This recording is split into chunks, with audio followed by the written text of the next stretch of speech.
मैं डॉक्टर विपुल ठाकुर हूँ। मैं अस्थिरोग विभाग का अध्यापक हूँ। आज आप लोग के साथ हम एक विषय पर चर्चा करने के लिए आए हुए हैं। यह है गर्दन का दर्द। और आप लोग को हमारी तरफ से प्यार भरा नमस्कार। अभी हम जो चर्चा का विषय ले आए हुए हैं यह है गर्दन का दर्द। हम जानते हैं अधिकांश लोगों को ज़िंदगी में एक नहीं तो एक बार गर्दन का दर्द हुआ होगा। जैसे कमर का दर्द होता है, गर्दन का दर्द होना तो अस्वाभाविक नहीं है। आज हम इस विषय कई लोग जब डॉक्टर के पास जाते हैं तो उसको सर्वाइकल स्पॉन्डिलोसिस हुआ है ऐसा सुनने में आता है। और ये जो आम जनता के बीच में जो शब्द है सर्वाइकल स्पॉन्डिलोसिस, इस विषय पर भी हम चर्चा करेंगे। हम चर्चा करेंगे ये गर्दन कैसे होता है, इसमें क्या क्या अंग है, और ये दर्द का उत्पत्ति कहाँ से हुआ है, और ये उत्पत्ति दर्द ना होने के लिए हम क्या व्यवस्था कर सकते हैं, अगर हो भी जाए तो इसके लिए हम मुक्ति पाने के लिए क्या व्यवस्था कर सकते हैं, उसके ऊपर चर्चा करेंगे। पहले हम गर्दन का कैसे होता है इस ऊपर पर चर्चा करते हैं। पहले हमको ये बोलना है कि हमारा जो गर्दन के आसपास जो दर्द होता है, एक तो सामने जो दर्द होता है ये गला में, ये तो ENT वालों का काम है, उस विषय पर हम चर्चा नहीं करेंगे। हालांकि जो दर्द पीछे की तरफ होता है, जो दर्द यहाँ पे शुरू होते हैं, कभी हाथ में आता है, झिनझिनाहट होता है, चक्कर भी आता है, कभी कभी छाती में भी दर्द होता है, कभी कभी पीछे में जाता है, इस विषय पर हम चर्चा करेंगे। हम पहले गर्दन कैसे होता है, इसका अंग क्या क्या होता है, उस ऊपर पर हम चर्चा करते हैं। और आगे बढ़ते बढ़ते हम इसका दर्द का उत्पत्ति का क्या कारण है और इसका लक्षण क्या है और कैसे होता है, उस ऊपर पर उस विषय पर हम चर्चा करेंगे। ये एक रीढ़ का हड्डी जो है हमारा बदन में, इसको हम स्पाइनल कॉलम कहते हैं। और रीढ़ का हड्डी हम लोग जानते हैं, रीढ़ का हड्डी एक हड्डी सिंगल हड्डी नहीं है। हालांकि कई अंग जिसको हम वर्टिब्रा बोलते हैं, उसका मिलन से ही हमारा रीढ़ का हड्डी होता है। और देखा जाए तो एक हड्डी, रीढ़ का हड्डी का जो पीस है, हम जो वर्टिब्रा कह रहे थे, वर्टिब्रा में काफ़ी अंग होता है। जैसे इसको हम बॉडी ऑफ द वर्टिब्रा बोलते हैं, इसको हम पेडिकुल बोलते हैं, इसको हम स्पाइनस प्रोसेस बोलते हैं, ये लिमिना बोलते हैं। एक वर्टिब्रा के अंदर में एक होल रहता है फूटा। ये जो होल है, एक वर्टिब्रा जो मिलन होता है, उसका भीतर में एक तो कैनेल जैसा होता है। और इस कैनेल से ही हमारा ब्रेन से स्पाइनल कॉर्ड नीचे आता है। जो स्पाइनल कॉर्ड आता है, स्पाइनल कॉर्ड आने के बाद ये अगर दो वर्टिब्रा का मिलन है तो दोनों का बीच एक होल का उत्पत्ति होता है, जो इंट्रावर्टिब्रल फोरामेन बोलते हैं। इंट्रावर्टिब्रल फोरामेन, ये इंट्रावर्टिब्रल फोरामेन से ही हमारा स्नायु जो नर्व निकलते हैं, नस निकलते हैं। और ये स्नायु जो निकलते हैं, जो नर्व्स निकलते हैं, उसका मिलन होके ही नर्व आता है, जो हमारा हाथ में या पाँव में नर्व जाता है। हाथ में जो नर्व आते हैं उसमें से radial nerve, ulnar nerve, median nerve है। इसीलिए कई दफ़ा में जब दर्द यहाँ पे शुरू होता है, नर्व के माध्यम से हाथ में भी झिनझिनाहट होना स्वाभाविक होता है। कभी कभी लोगों को दुबलापन होता है, कभी कभी ताकत नहीं, कमजोरी महसूस होता है।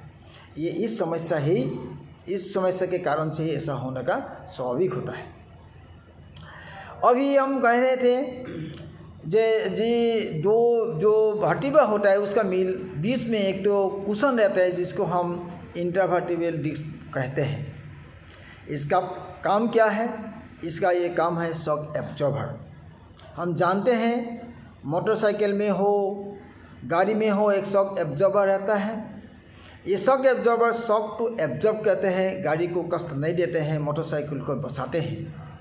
ऐसे ही हम जो दिन भर काम करते हैं, डांस करते हैं, खेलते हैं, कूदते हैं, काम करते हैं, दबाव कुछ भी काम करते हैं, इस काम में हमारा रीढ़ का हड्डी में कोई कष्ट ना हो, इसके लिए ये इंटरवर्टिब्रल डिस्क इसका अहम भूमिका निभाते हैं शॉक एब्जॉर्बर के कारण। इसके ऊपर से दो हड्डी को बांध करके रखने के लिए कुछ लिगामेंट रहते हैं। जो लिगामेंट एक रीढ़ को, एक वर्टिब्रा को एक दूसरे के साथ बांध करके रखते हैं, डिस्प्लेसमेंट होने के लिए नहीं देते हैं, उसको हम लिगामेंट बोलते हैं। सामने एंटीरियर क्रूशियल लिगामेंट और इस तरफ पोस्टीरियर क्रूशियल लिगामेंट, इस तरफ इंटरस्पाइनस लिगामेंट, अंदर में लिगामेंटम फ्लेवम और ऊपर से सुप्रास्पाइनस लिगामेंट। ये काफ़ी सारे लिगामेंट होता है। आप लोग जानते होंगे कि हमारे घुटने में भी वही सारे लिगामेंट है। जो लिगामेंट का काम है, जो इसको पकड़ के रखना, कुछ भी काम करने के लिए हमको चलने में देते हैं कि चलने के टाइम में एक हड्डी अपना जगह से ना हिले, डिस्प्लेसमेंट ना हो, इसके लिए लिगामेंट का भूमिका बहुत ज़रूरी है। हम जानते हैं कई लोगों को आर्थ्रोस्कोपिक लिगामेंट रिपेयर होता है, ये तो एक्चुअली लिगामेंट की इंजरी के कारण से है। ऐसे ही लिगामेंट हमारा रीढ़ में हड्डी में भी है। जैसे हमने कहा था anterior longitudinal ligament, posterior longitudinal ligament, interspinous ligament, supraspinous ligament इत्यादि। तो ये लिगामेंट का भूमिका होता है। ऊपर से हम लोग को गर्दन के तरफ से कोई मांसपेशी रहता है। इस मांसपेशी का भूमिका क्या है? ये भूमिका ये है कि हमको गर्दन को हिलाने के लिए जो ताकत चाहिए, क्योंकि ये रीढ़ का हड्डी तो होता है, लेकिन ये खुद टूटू अपने आप नहीं हिल सकता है। इसको हिलाने के लिए एक ताकत या पावर का आवश्यक होता है। और किससे मिलता है? वो मिलता है मांसपेशी से।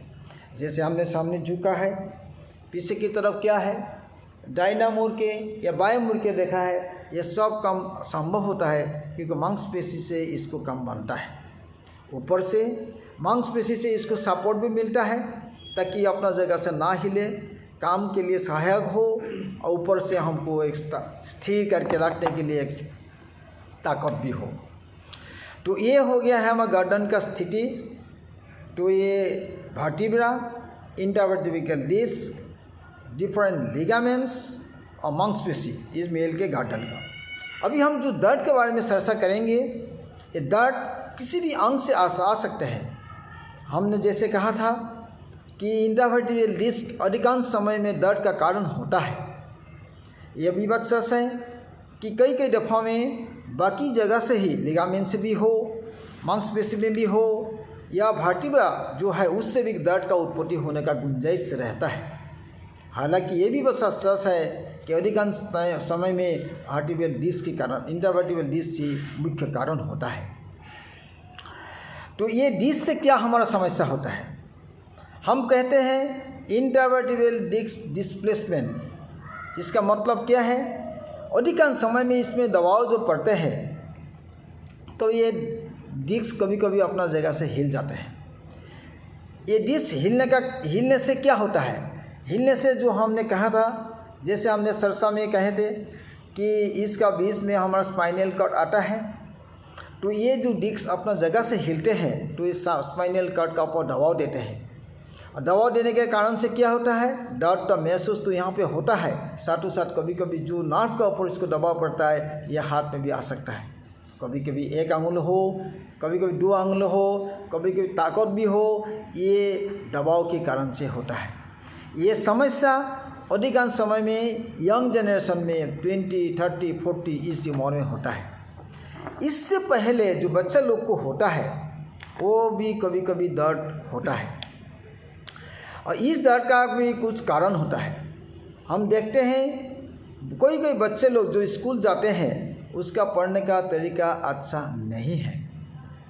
हम ये भी चाहते हैं कि अधिकांश बच्चे जो स्कूल में जाते हैं उसको लिखाई पढ़ाई का काम बिस्तर में करते हैं, ताकि उखल बालिश पिलो उषा लेके सो के रहना, सो के टीवी देखना, बिस्तर में लिखाई पढ़ाई का काम करना, इस कारण से हमारे गर्दन के ऊपर दबाव पड़ता है। दबाव पड़ते हैं। अब बच्चे लोग को और एक समस्या है, कई दफ़ा में हमारा कंजेनिटल डिफॉर्मिटी जो बोलते हैं कि जन्म के टाइम में कुछ ऐसा डिफेक्ट हुआ होगा जिस कारण से भी दर्द होना है। इसीलिए अगर बार बार बच्चे लोग को दर्द होता है तो उन लोगों को एक्सरे करके देखना आवश्यक होता है। लेकिन अधिकांश बच्चे लोगों को जो स्कूल में जाते हैं उसका पढ़ने का तरीका ठीक नहीं होने से दर्द का उत्पत्ति होने का गुंजाइश रहता है। आगे चले 20-30 ईयर्स में हमने जैसे कहा था, तो उसमें क्या होता है, इंटरवर्टिब्रल डिस्क का कोलैप्स और वो जो अपना जगह से हिल जाता है, उस कारण से लोगों को परेशानी होता है, दर्द का उत्पत्ति होता है। हालांकि ये भी बात सच है कि अधिकांश इस उम्र में लोग ज़्यादा एक्टिव रहते हैं, काम में लगा रहता है, खेल कूद में रहता है, इसलिए इंजरी भी होने का गुंजाइश रहता है। चोट लगना, गिरना, इससे भी कई लोगों को दर्द का उत्पत्ति होने का गुंजाइश रहता है। ऊपर से कोई बीमारी भी है, जैसे हम ट्यूबरकुलोसिस कहते हैं, जो जख्मा रोग कहते हैं। एक तो बात ये है कि जख्मा रोग जो टीबी है, सर से पाँव तक किसी भी जगह में होने का गुंजाइश रहता है, होता है। गर्दन में भी टीबी होने का चांस रहता है। कई दफ़ा में सांस, ये गर्दन के सामने जो अंग है, जैसे फेरिंग्स है, टॉन्सिल है, उससे भी कई टाइम में इन्फेक्शन पीछे की तरफ भी जाने का गुंजाइश रहता है, होता है, और स्वाभाविक नहीं है। अगर उम्र बढ़े तो ये दूसरा समस्या होता है, उसको हम सर्वाइकल स्पॉन्डिलोलिसिस कहते हैं। इसका मतलब क्या है? इसका मतलब है एक चीज़ जो बॉल बियरिंग है, एक दफ़ा चलते चलते चलते चलते उसका भी शेप साइज का कुछ चेंज आता है। हम जानते हैं हमारा जो मशीनरी होता है घर में, मोटरसाइकिल हो या कार हो, उसका भी टायर का एक दिन होता है, डिजेनरेशन होता है, उसमें भी चेंज आता है चलते चलते। ऐसा होना अस्वाभाविक नहीं है। इसीलिए जैसे हमारा गार्डन है, उसको हम ज़्यादा काम में इसको ज़्यादा इस्तेमाल करते हैं, जैसे सामने झुकना, पीछे की तरफ देखना, घूमना, ये गार्डन में ज़्यादा होता है, और ऐसे ही कमर में भी होता है। इसीलिए हमको गार्डन या कमर में दर्द ज़्यादा होने का गुंजाइश रहता है। हालांकि जो शेष का लेवल है, जहाँ पे हम थोरासिक वर्टिब्रा बोलते हैं, जो 12 वर्टिब्रा थोरासिक है, उसमें ये समस्या थोड़ा कम होता है। क्यों कम होता है? क्योंकि वहाँ पे चलना फिरना कम होता है, चलन कम होता है। इसलिए जिस जगह में ज़्यादा काम होता है उसमें ऐसा समस्या होने का भी गुंजाइश रहता है, और सर्वाइकल स्पाइन में ऐसा होने का भी चांस है। ये भी बात सच है, अगर गाड़ी में अगर आपका एक्सिस ठीक ना हो, तो गाड़ी का बैलेंसिंग ठीक ना हो, तो उसमें ज़्यादा चलने का भी, उसमें खराबी जल्दी आएगा। ऐसा ही बात इसमें भी सच है। अगर हम गार्डन को ठीक से इस्तेमाल ना करें, हम दो बालिश लेके सो जाए, हम लिखाई पढ़ाई का काम झुक के करें, गार्डन के लिए हम कुछ केयर ना करें, तो इससे लेकिन ये जो समस्या ज़्यादा होने का गुंजाइश रहता है। जैसे गाड़ी में बैलेंसिंग करने से गाड़ी ज़्यादा दिन टिकने का उम्मीद रहता है, उसमें टायर का चलना ज़्यादा होता है। ऐसा ही अगर गार्डन में हम इसको ठीक से ना करें, हमारा काम करने का तरीका ठीक ना हो, ज़्यादा झुक के काम करें, तब तो ये समस्या होने का ज़्यादा चांस रहता है। तो हमने जैसे कहा था सर्वाइकल स्पॉन्डिलोलिसिस, उसमें भी वेयर एंड टियर होता है। समय के अनुसार चलते चलते एक दफ़ा तो इसको तो वेयर एंड टियर होने का गुंजाइश होता है, वहाँ पे गार्डन में भी होता है। उसमें हमारा जो सेंस आता है, तो हम वर्टिब्रा का जो जॉइंट है उसमें बहुत सारे सेंस आता है, और ये सेंस होते हुए कई दफ़ा में ऑस्टियोफाइट नाम के चीज़ का उत्पत्ति यहाँ पे होता है, जो नार्व के ऊपर दबाव देते हैं, और इस कारण से लोगों को दर्द का उत्पत्ति होने का गुंजाइश रहता है। हालांकि ये भी बात सच है कि गार्डन के में हो या कोई जगह में हो, ज़्यादा उम्र में डिजेनरेशन के साथ साथ मीन्स स्पॉन्डिलोलिसिस के साथ साथ कुछ और दूसरा बीमारी भी होने का गुंजाइश रहता है। कभी कभी हम देखते हैं कैंसर का उत्पत्ति हो या कोई दूसरा जगह में कैंसर होते हुए वहाँ पे स्प्रेड होना, ये भी अस्वाभाविक नहीं है। हालांकि अधिकांश लोगों को जो समस्या होता है वो तो सर्वाइकल स्पॉन्डिलोलिसिस से होता है। स्पॉन्डिलोलिसिस जैसे कहा था, ये तो एक वेयर एंड टियर का बात है, जहाँ पे लोगों को ठीक तरीक़ा से काम ना करने के कारण से ही ये समस्या का उत्पत्ति होता है। और इस समस्या से लोगों को गर्दन में दर्द, हाथ में कभी कभी झिनझिनाहट, जो लोग लिखने के जाते हैं उसको लिखने के पूरा करना असंभव हो जाता है। कई दफ़ा में इसके साथ साथ चक्कर भी आना, उल्टी का महसूस होना इसमें स्वाभाविक होता है, ये एक लक्षण होता है। कई दफ़ा में छाती के सामने भी दर्द आना, पीछे की तरफ दर्द स्प्रेड होना, ये भी इसका लक्षण का एक अंग है। इसलिए इस समस्या से निपटने के लिए हमको क्या क्या करना है इस पर हम चर्चा करते हैं। जैसे हम विषय को आगे बढ़ते हुए हम कहते कि हम अगर गर्दन को ठीक से ना करें तो इसका समस्या भी हमको भुगतना पड़ता है। ये क्या क्या समस्या है, एक दो बात हमारे सामने चर्चा में आए थे जब हम बालिश का बारे में बोल रहे थे, पिलो का बारे में। एक दो बात ये है कि पिलो बिल्कुल नहीं लेना भी गलत है, और दो बालिश लेना, उषा बालिश लेना भी, पिलो भी लेना भी गलत है। बिल्कुल ना लेने से क्या होता है, हम जब करवट लेके सोते हैं, इसका बीच में अगर कोई पिलो नहीं है तो इसमें कुछ नहीं होगा, तो गर्दन के ऊपर दबाव ज़्यादा पड़ेगा। हम सीधा होकर जब सोते हैं वहाँ पे इतना बालिश का आवश्यक नहीं होता है, छोटा मोटा बालिश से ही काम चलता है। लेकिन हम जब करवट लेके सोते हैं तो उसमें अगर बालिश नहीं रहेगा तो उसमें गर्दन पर दबाव ज़्यादा पड़ेगा। इसीलिए बिल्कुल बालिश लेना भी गलत है, नहीं लेना भी गलत है, और बहुत ऊँचा लेना भी गलत है, एक की बात। दूसरी बात है, हम झुक के काम जो करते हैं, लिखाई पढ़ाई का काम हो, उसमें हमको कैसे पोसा रखते हैं उसको ऊपर ज़्यादा ध्यान देना है। बच्चे लोगों को, पिताजी और माताजी को हमारी तरफ से गुजारिश है, तो बच्चे लोग कैसे पढ़ते हैं उसको ध्यान देना है। हम जानते हैं अधिकांश लोगों को एक आजकल का ये तरीका हो गया कि लिखाई पढ़ाई का काम बिस्तर में करें। झुक के काम करने से कमर या गर्दन में दबाव काफ़ी होता है, और उससे उन लोगों को दर्द उत्पत्ति होने का गुंजाइश रहता है। इसलिए जैसे हम लोगों को कहते हैं कि बिस्तर को सोने के लिए होता है और टेबल या कुर्सी लिखाई पढ़ाई के लिए है। जो लोग उल्टा काम करेगा उसको ये फल भुगतना पड़ेगा। इसीलिए लिखाई पढ़ाई का काम टेबल में करना चाहिए। इसके साथ साथ और एक तो बात ध्यान देना है, टेबल का ऊंचाई, आदमी का लंबाई, उसके साथ का कुर्सी का एक रिलेशनशिप रहना चाहिए। अब लंबा आदमी हो गया जिसका टेबल बहुत नीचे है, स्वाभाविक है कि उस काम करने के लिए ज़्यादा झुकना पड़ेगा।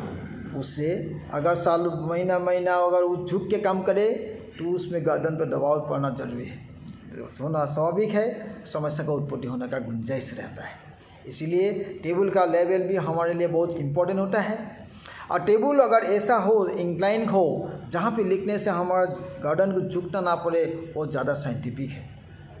इसीलिए लिखाई पढ़ाई का काम बहुत ढंग से करना है और नियम के अनुसार करना है। जो लोग लिखाई पढ़ाई का ज़िंदगी गुजरना है उसका तो प्रोफेशन नहीं चेंज करेगा, लेकिन उसका काम करने का तरीका अगर ठीक करे तो उसको ये समस्या भी नहीं होगा।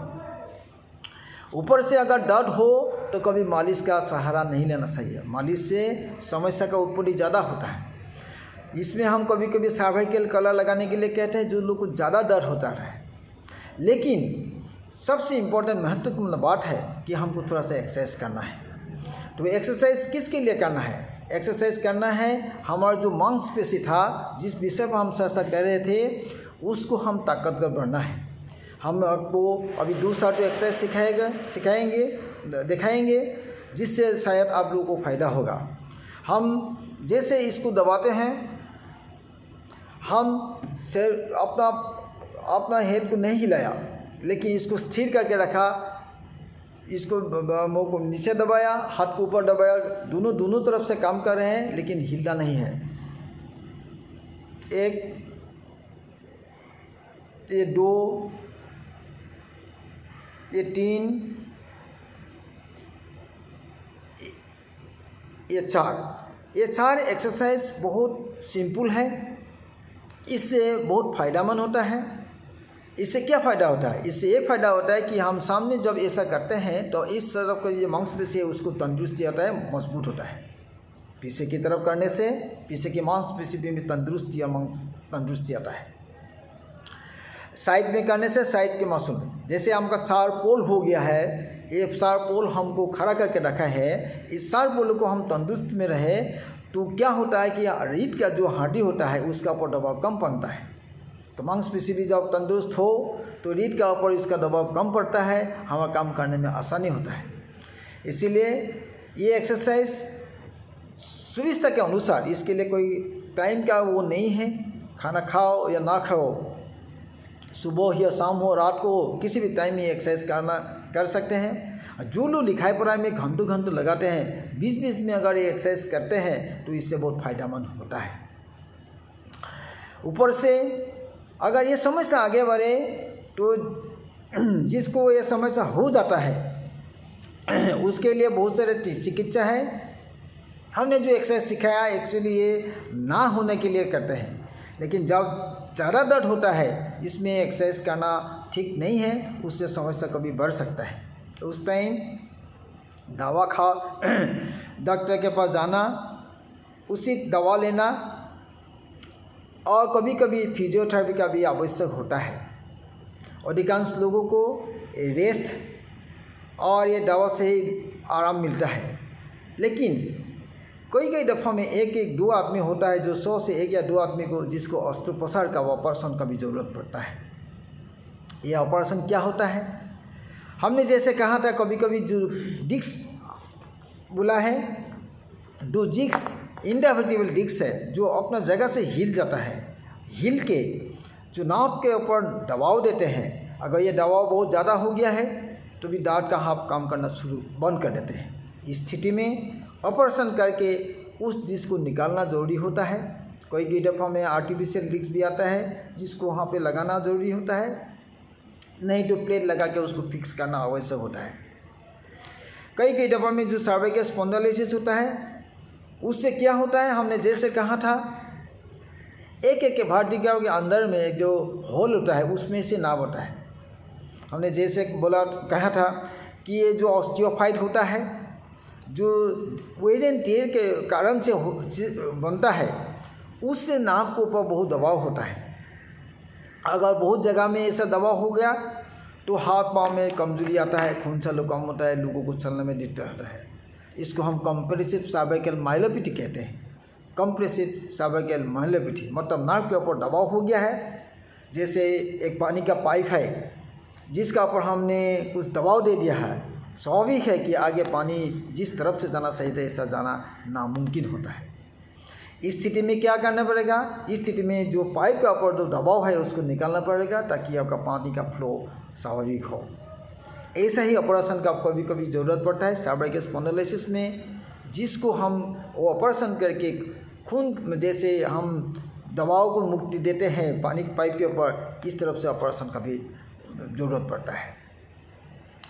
तो आज का विषय में हमने गर्दन के दर्द के विषय में चर्चा किया। गर्दन कैसे होता है, इसका क्या क्या अंग है, दर्द किस किस कारण से होता है। बच्चे के लिए दर्द का कारण दूसरा होता है, एडल्ट के लिए दूसरा, और उम्र बढ़ने से दूसरा कारण से होता है। इससे पर चर्चा किया हमने। इस विषय पर भी ध्यान दिया है, चर्चा किया है कि हम इससे मुक्ति कैसे मिल सकते हैं, ना होने के लिए क्या प्रबंध अपनाना चाहिए, उस विषय पर क्या एक्सरसाइज का महत्व, पोषण का महत्व बहुत अधिक होता है, और जो हो जाता है उसके लिए क्या चिकित्सा है, क्या प्रबंध है, इस विषय पर चर्चा किया। आशा करते हैं इससे आपको फायदेमंद होगा। नमस्कार।